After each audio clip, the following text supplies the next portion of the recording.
తన పర్ఫార్మెన్సెస్ కానీ మూవీస్ కానీ అవన్నీ చూసినప్పుడు ఏమనిపిస్తుందండి? కామెంట్స్ చేస్తూ ఉంటారా, చెప్తూ ఉంటారా? నేనే కామెంట్ చేస్తాను ఫస్ట్. నేనే తన ఫీల్డ్ దగ్గర ఫస్ట్ శత్రువు నేనే.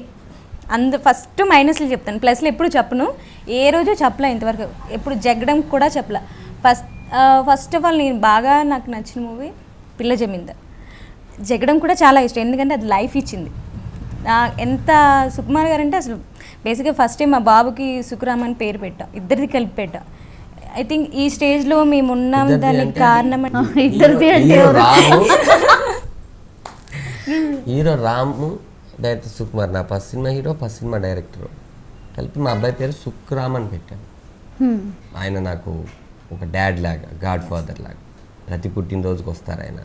రామ్ ప్రతి పుట్టినరోజుకి రామ్ వస్తే క్రౌడ్ ఎక్కువ వచ్చేస్తాడని నేనే చాలాసార్లు రావద్దు అంటాను. అయినప్పటికీ ఒకసారి ఇంటికి వచ్చాను.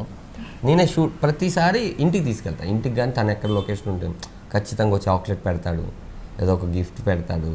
నాకు లైఫ్లో నేను మర్చిపోలేను వాళ్ళిద్దరు హీరోలో రాము, డైరెక్టర్ సుకుమార్.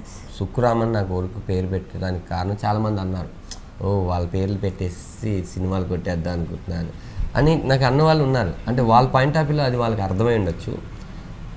సుకుమార్ గారి సినిమా నేను జగడం తర్వాత ఇప్పటివరకు ఏం చేయలేదు. సుకుమార్ గారు పేరు పెట్టామనో డైలీ రెగ్యులర్గా వెళ్ళి కలిసేసి సినిమా ఇస్తారనో కాదు. నా అభిమానానికి వేరే ఏం పేరు పెట్టాలి అవన్నీ నేను ఆలోచించలేదు. ఫస్ట్ అనుకున్నాను ఇది పెడుతున్నాం అదే. నేను ఎక్కువ పెట్టుకోవాలంటే మా అమ్మ పేరు పెట్టుకోవాలి, మా నాన్నగారి పేరు పెట్టుకోవాలి. వాళ్ళు నాకు జన్మనిచ్చారు, నాకు సినిమా జన్మ ఇచ్చింది వీళ్ళిద్దరు.